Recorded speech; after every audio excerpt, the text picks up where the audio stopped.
This tutorial is to help set up and use my new plugin, Fair Feeling Loot, as well as to show you some cool things you can do with it. To start out, after you've got the plugin from the marketplace, you need to enable it, and you can do that by going to Edit and Plugins, and then in the Other section, you just have to enable it. After you do this, you're going to have to restart your editor. And now you've got it. And if you right-click on the content browser, you can see loot table definition here. That indicates that the plugin is actually active. I have a sample scene here with a couple blueprints that I've already set up. I'll show you what it does before we start integrating the plugin. And this project will be available to you, so you can check out the base setup here as well. So I just have these treasure chests. The player pawn is set up to be able to click, and when you do, the treasure chest will spawn a bunch of loot. Right now it's always spawning 5 helmets, but we're going to change that. And to make it so that we can test opening the chest multiple times, if you click them again, it deletes all of the loot that spawned, so you can do it again. To start out, we're going to want to make it so that we can spawn some other loot. And I have a selection of loot right here that I want to support. So we're going to go into this blueprint, BP loot, and I'm going to quickly set this up. What I have here is a gameplay tag to static mesh lookup. And what this does is it means that I can add a new gameplay tag for each loot type and associate it with a static mesh so that when the treasure chest spawns it all in, it'll show the right thing. In your actual game, you might want to spawn in different actors, but for this test, this is going to be a really easy way to do it. When I'm adding new gameplay tags, I can either add them in one by one inside of the editor, or I can look at where the source is and go find it and add all of the tags in manually. And it's a bit quicker to do it through the ini file instead, so I'm going to do that real quick.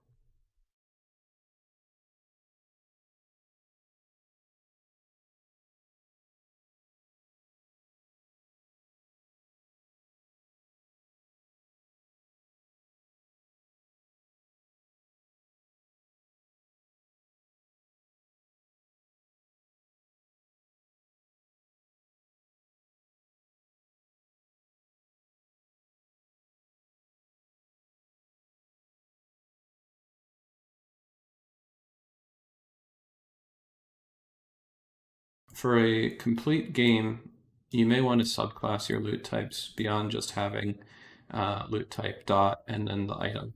It might be more useful to have loot type dot weapon, loot type dot trophy, loot type dot currency, or something along those lines. For this sample, it doesn't really matter, so I'm going to keep it simple. But that's something that could make it easier to work with gameplay tags in a full game setting.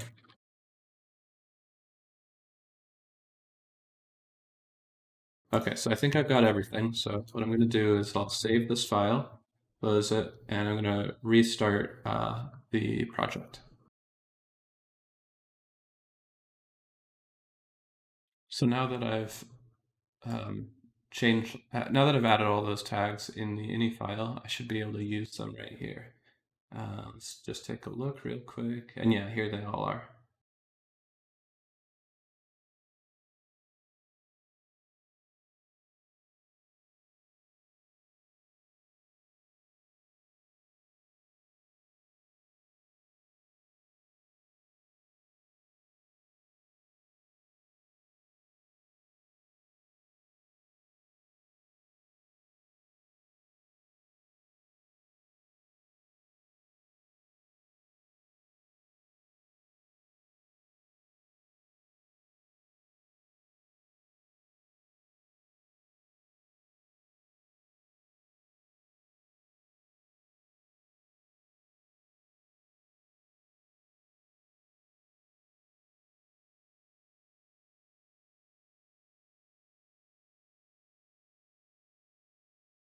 Okay, so now I've got the whole lookup map all set up. So I'm just going to save, file, and I'm going to test it by dropping it into the map. The mesh gets set during the construction script, so I'll be able to test this right in the editor. The start default is the helmet, which we're not actually going to be including. So let's try loot type, check it, loot type, and then let's say we want it to be gold. And there we go. So it updates immediately. We can change it to a shield, we can change it to a statue, whatever we want. And this just shows that when the loot spawns in, it's going to be picking the right mesh. And so then the next step is to actually build something here. I'm just going to create a new folder for data, and I'm going to create our first loot table definition.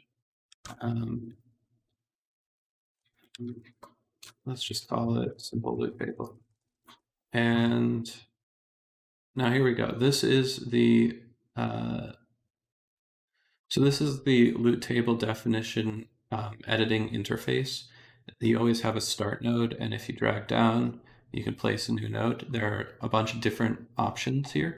They do different things. Each of them has documentation built into the plugin, and you can just hover over it to find out what each of them do. Right now, let's do something really simple. So let's say, let's just do a random choice. And this is a weighted random, and we're going to make a couple different loot items. I'm just going to copy and paste it a couple times, and then connect that up. So the first one, let's say, let's look at our loot types and pick one. So let's say we want to be picking between rubies, sapphires, and maybe every once in a while you get a sword. And we're going to say, call this awesome sword. This is just a gem, and this is going to be another gem. And the loot names are just for color, basically. It's whatever we want it to be. I mean, all this data is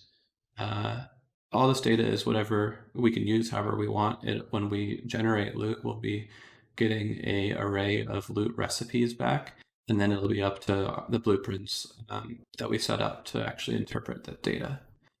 And so let's say that the random choice, we can change the weightings on these as well. So the let's just change this to ruby, just to make it easier to see what's going on. So let's say rubies are have a weighting of 10. Sapphires are a little bit more rare, and a sword only comes up one time out of every 19, basically. The way the weighted random choice works, it sums all of these up, and then the probability of each is the weight divided by the total. We can also set a dynamic weight if we wanted, but we're not going to get into that right now. So let's just save that. And we have a loot table now, but we need to actually use the data. So in the treasure chest base class, I have a loot table object here, which needs to be pointing at a loot table definition. And if we save that, we can now put the simple loot table into the this treasure chest, this one right here. And we're going to rewrite this spawn loot section to be a little bit more sensible. So to generate loot, the first thing we need is a loot generation component. And you could put it on the treasure chest right here, but then anything, like if we were using the Shufflebag choice, the state of which ones have already been selected would only be relevant to this particular chest. So the best thing to do is to put it into the game state or a player controller or something like that. So we'll do it into the player controller right now. So put a loot generation component there.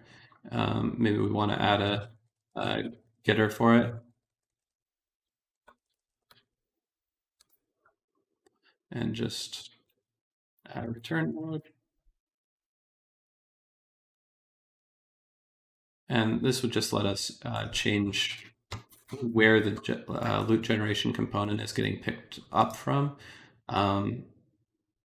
without having to go through all of the rest of our blueprints. Okay, so we're not going to use it in the treasure chest, but what we do need is a reference to the player controller. Since this is a single player game, I can just use the player index of 0, cast it. Again, we only have one type of player controller. We're just going to assume that it's right, so it'll be a pure cast. And then the magic function is to make random loot from loot table. And we can pass in our loot table here. And actually, let's do it a little different. So for the first example, I'm just going to do make random loot from loot table, pass in our specific loot table, and then we need to process this. So for each, well, let's see. What do we need to do? Okay, so this gets some loot for us. It'll just get one item, actually, the way it's set up right now. But what we need to do is the loop we had before for generating the loot just needs to operate on this array instead. And this loop has a delay node in it. You could use just a for each, but doing it this way lets you spawn it in over time. So let's get a reference to, well, we need to only iterate to the size of the array, and on each iteration, we're going to get the loot recipe for that index, get the loot type, and it's also passing a couple more things to that. So we want to get the loot type and get the loot name. And we'll get loot tags as well, even though we're not using that yet. And just pass that in.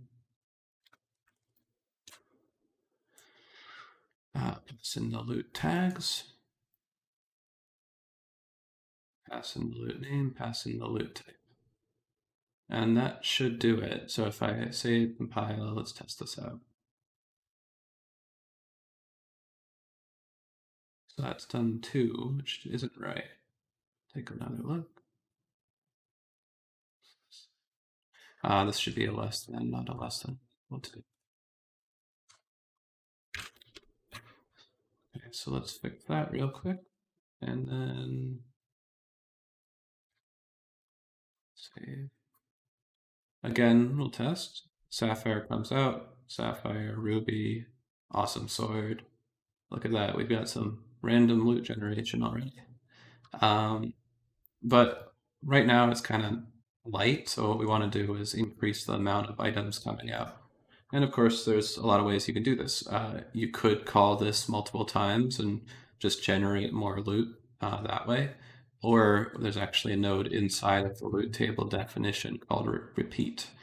And so we're going to break the link to the random choice, add a repeat node in here, and the repeat node operates on a certain number of times.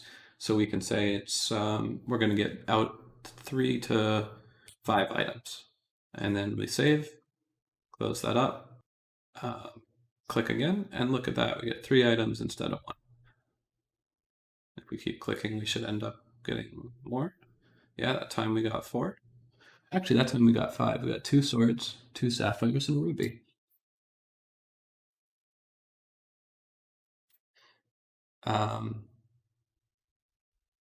Okay, so the next thing we want to do is actually make it so that each of these treasure chests has a different loot table that it uses, a different loot table definition. That way we can have more rare items in some of the chests than others. And so there's another way to do this. In the treasure chest, instead of doing make random loot from loot table, what we're going to change this to is make random loot from actor. and we're going to pass in a reference to the treasure chest. And if we look at look it all up the same way. If we look at the documentation here, it says it generates an array of loot recipes based upon an actor implementing the loot source interface. So let's add that. Class settings, loot source interface. And over here, we have a function get loot table. If we define this, we're just going to pass in our member variable of the loot table. And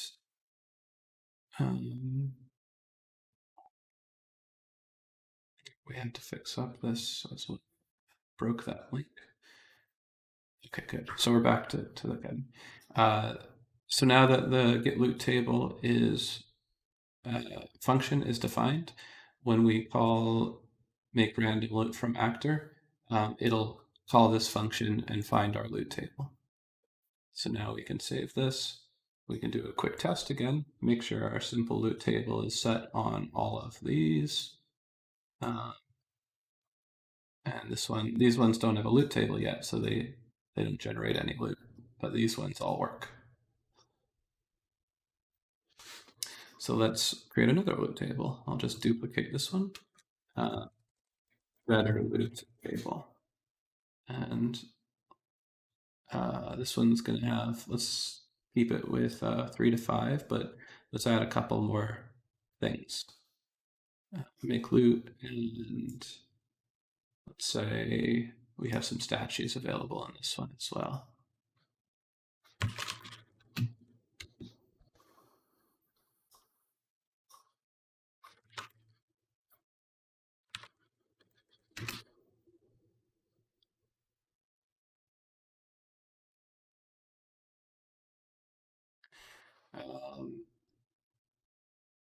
And let's just change what type of gems are coming out. So let's say we have emeralds in this one instead of rubies.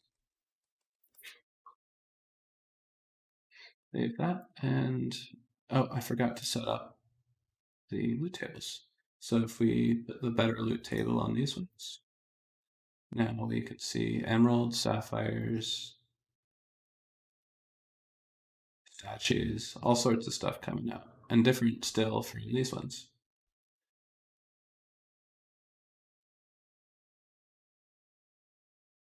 So that's pretty cool. And we can do that again for the main. But before we get there, I want to show how to set up some tags. So let's say our awesome sword, there's different rarities. So we can add a tag to say that we need to add some gameplay tags. So loot rarity dot common.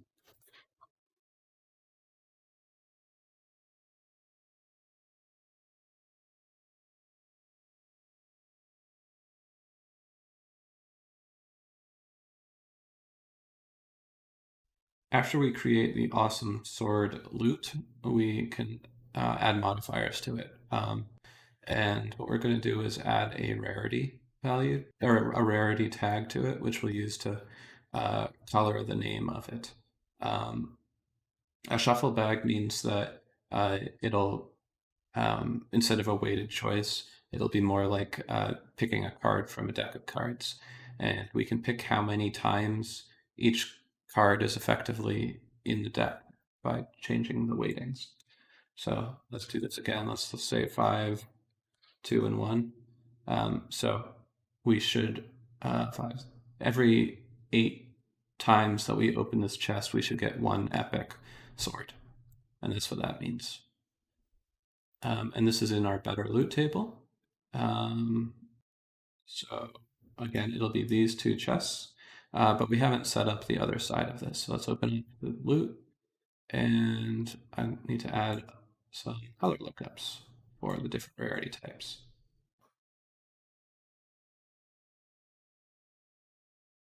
Okay, so there we go. So now if we close this up and we find a sword,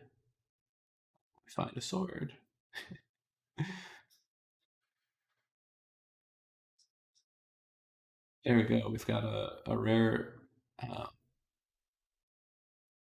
sword there. An epic sword this time. So we shouldn't see another epic sword until 7 times from now. 7 swords from now. There's a common. And because the loot component is on the player controller, the that shuffle bag is actually shared between both of these chests.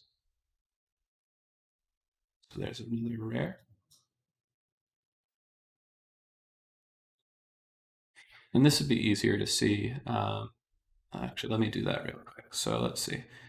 In the better loot table, just to make this a little bit easier to see what's going on, we're going to do every time we open it, we're just going to give in a sword.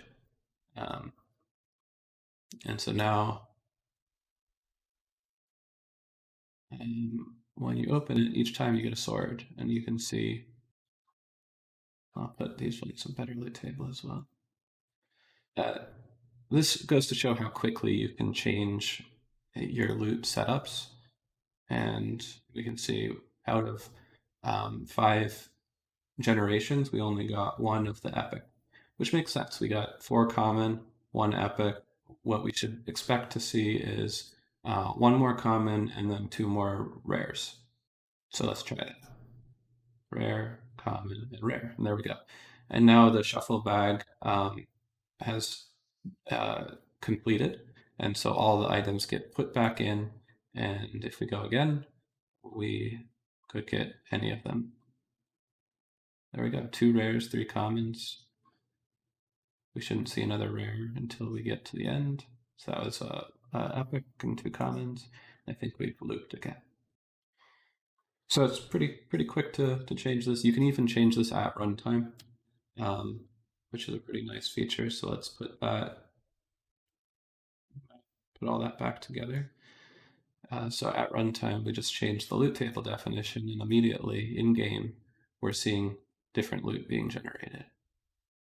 The third type of random selection is called Negentropy, and this is a technique that gives you the distribution of items that you want, but in a predictable sequence. As long as it's not happening back to back, the player may not notice, but that it is a predictable sequence. But the fact that it's a predictable sequence may make it feel more fair, because you won't get runs of, where you flip a coin 5 times and you get heads every time. So to show how this works, let's just take the same loot table and just change it a bit. Get rid of this random choice. Hook up the Negentropy branch, and let's say that we're gonna do it between emeralds and sapphires, and I also want to have it be multiples of these. Like maybe we're breaking a rock instead of opening a treasure chest, and the rock could have 1 of 2 types of ore in it. Could either be emeralds or sapphires. And maybe the emeralds could be 2 to 5, and sapphires are 1 to 3 or something. The Negentropy branch is weighted in the same way as the weighted branch. If the weights are equal, it'll be 50-50, which means that every single one you open will alternate.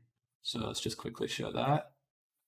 Emerald, sapphire, and this should be emerald as well. And it was. So the Negentropy branch is working. You can change this. You can say, let's say 30 and 70.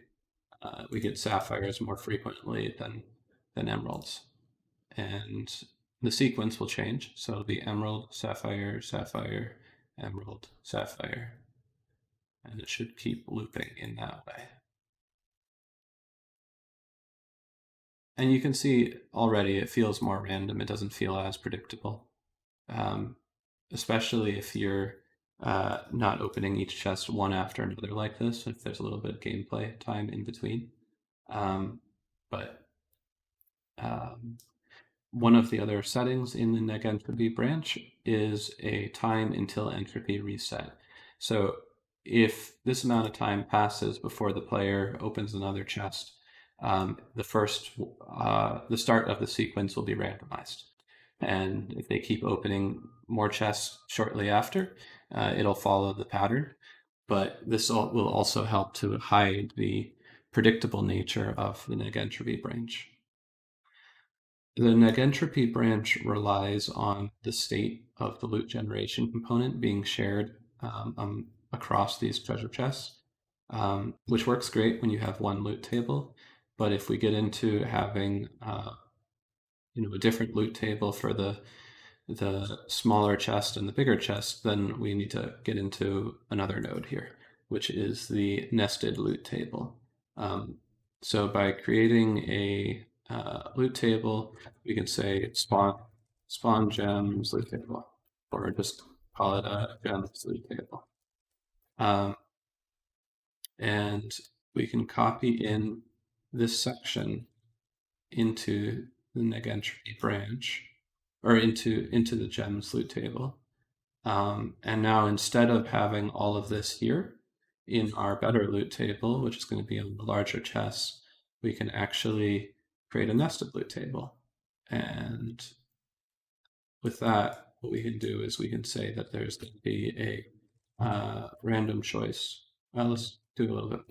A sequence for these where we will first spawn in some gems, and then we'll pick a special treasure for the player. With this setup, when you open a big chest, you'll get a bunch of gems, and then you'll also get one of these special items because the sequence node will do one and then the next. And the sword could be one of these rarities. You don't know which one, but it'll be a consistent one. And then in the simple loot table, we're going to set up a similar system where we create the nested loot table. And let's just keep it really simple. This one will just be the gems. So now when we save, we put the simple loot table on all three of our small treasure chests, the better loot table on a bigger one. Now when we play it, we get sapphire, emerald, sapphire. This should be emerald if everything works. Oh, that didn't work. So what happened here, and you can see it in the output log, is that I put the wrong loot table into the nested loot table. So this was supposed to be the gems loot table, and we can change that right at runtime. Don't even have to restart the game. And now here we go: sapphires, emeralds, sapphires, sapphires, emeralds. And again, it's a little bit hard to see the pattern right now. So let's change these weights back to 1 so that we can just confirm that the state is being shared. I am going to restart real quick. So now it should be sapphire, emerald, sapphire, and then this should be emerald, and this should be sapphire. So now we've got the Negentropy branch shared between the chests, the different loot table chests, even though the loot tables for the chests are using different ones. As your game gets more complicated, and say you have a sword that you want to be able to spawn from different types of chests or different items, you can do the same type of thing. You can create a loot table just for the awesome sword, and then you can use nested loot tables to reference this this particular sword. So again, we'll copy that out, put it into our awesome sword loot table, and in our web loot table, create a new nested one.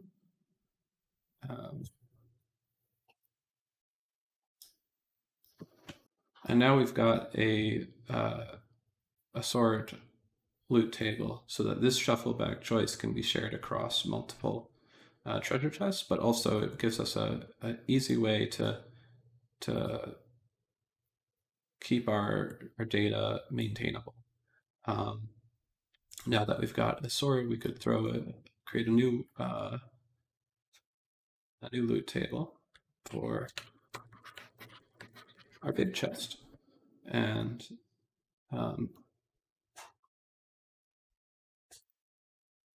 let's say that this always gives you an awesome sword, but it also gives you always get some statues and some awesome swords from the big chest. You're always going to get, oh, let's even say you get multiple swords. So repeat, you can get 1 to 2 swords, and you'll also get, let's say, 3 to 5 statues. And between the statues, we're just going to do a random choice because we don't really care about the distribution, or we don't really care about the pattern of the distribution. The weighting does specify the distribution. And if we put that on to our our best loot table, now we see a bunch of statues and a couple swords, and that feels pretty cool. But our sword doesn't have any stats yet, and we can do that pretty easily as well. So instead of just setting the rarity here, we can, there's 2 ways we could do this. We could actually build our stats off of these tags. So we could say add stat and edit loop tag.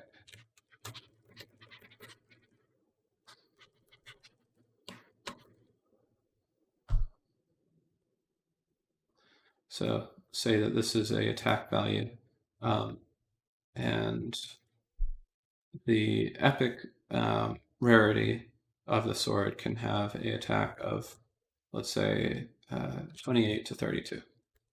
The rare one, let's say, is 15 to 24. And the common one is going to be 2 to 6. Actually, what we could do is we could simulate a dice roll. We could say that it's a 2d6, and we'll set the stat to be additive instead of overriding. And so we would set the attack value to 1 to 6, and then we would add another 1 to 6 to it. And let's actually change this. So maybe the rare is actually 3 dice, and we'll keep the epic one as epic. And that's all we would need to do. So now every time a sword is generated using this table, it'll have an attack value associated with the different rarity. We could also give it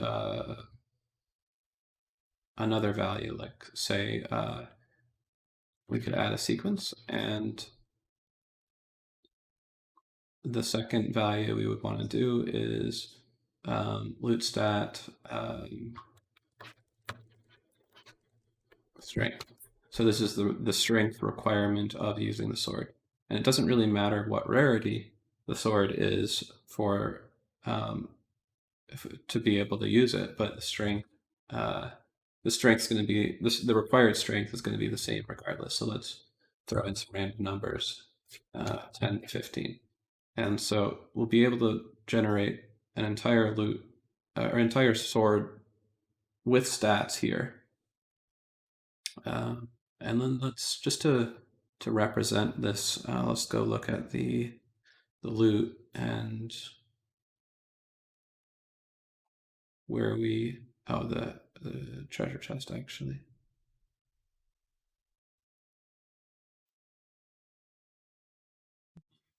Yeah. So instead of just passing in the name directly, let's get loot stats and generate a name based on the name and any stats.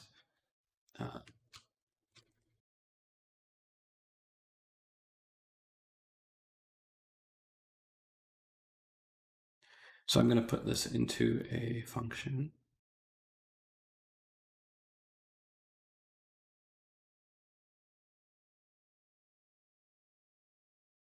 And then we'll append this is getting a little bit messy, but we'll append the stats to the name and pass that in as the name for the loop, just so we can see what's going on. So I just need to define this function.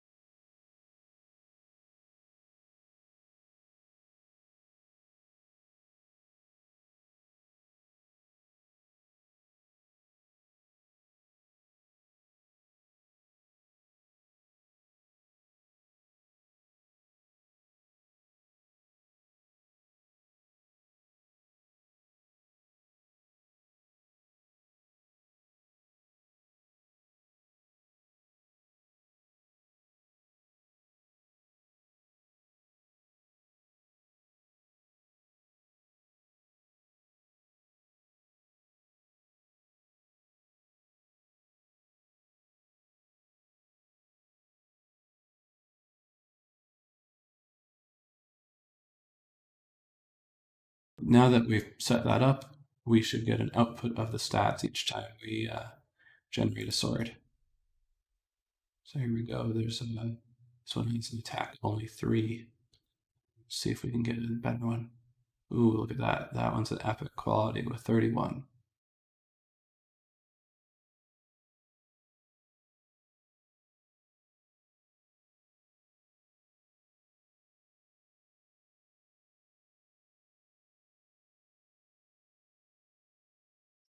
So there's a lot you can do with this plugin. It's very powerful, very expressive. There's a lot of tricks here that I haven't even got into using these other nodes. You can have similar to with materials or sound nodes, you can pass in parameters and create dynamic behaviors by switching on name parameters or testing float parameters. And then you can also edit the float parameters within the loop table, which can be very powerful.